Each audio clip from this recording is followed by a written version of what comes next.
En la época en la que tú empezaste a hacer escenografía, Alejandro, ¿se le reconocía el crédito a el diseño de iluminación? No existía. ¿Quién hacía la iluminación? Entre el director de escena y el electricista del teatro. Y era muy fácil, porque nada más había tiras de focos en paralelo y entonces celofán o micas de colores, pues más coloradito, más amarillo, un efecto sepulcral con mica verde.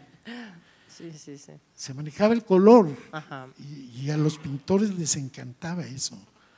No tenían mucho que sufrir con la… O sea que combinaban dos cosas, permitir ver, una cuestión práctica, y al mismo tiempo dar cierto tono emocional, o cierta ambientación.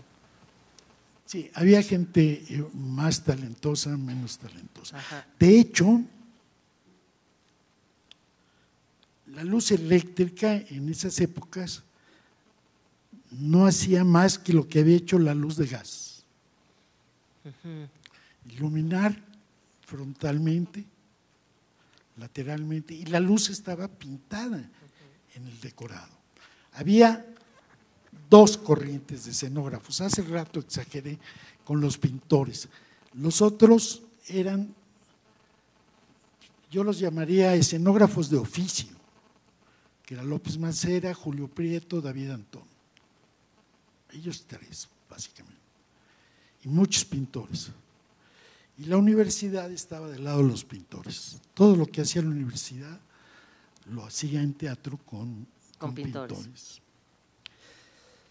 Yo aquí tenía un problema, estaba lleno de problemas en aquel entonces, pero este era ético muy especial, porque yo estudiaba arquitectura en la época de la arquitectura racionalista, del purismo, en que no se imitaban los materiales, eso era como pecado, era monstruoso. Había que ser honestos, así decían los maestros. Una cosa muy antiteatral. Total, bueno, ahorita hablamos de eso porque… Ha cambiado, sí tiene sus matices. Sus confusiones, ¿sí? Había que ver la estructura, pero también había que ver los tubos de drenaje y cosas esos, eran con lo que se hacía esa arquitectura, pues que venía de Van der Rohe, de Le Corbusier, etcétera, esta época. Entonces, para todos los arquitectos, el teatro era una porquería, era un pecado, hacían paredes de tela y las pintaban como ladrillos. Entonces yo no podía hacer eso tampoco. Entonces no podía pintar porque no sabía pintar, no me interesaba la pintura, y luego no podía estar del lado de los escenógrafos de oficio porque pintaban ladrillitos en manta. Estaba muy preocupado porque me gustaba mucho el teatro. Entonces me dediqué a actuar. No, a ver, ¿cómo resolviste el dilema? Sí, no lo resolví ahí, luego. Me dediqué a actuar y entonces se me vino la fortuna encima. No porque fuera buen actor, sino porque era el actor que podía hacer presupuestos y el actor que podía dibujar planos y de plano al que le encargaban la escenografía.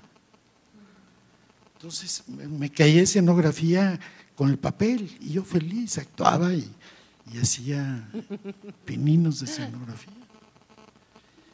Y con el tiempo me siguieron pidiendo hacer la escenografía y ahora me lo piden con la condición de que no actúe.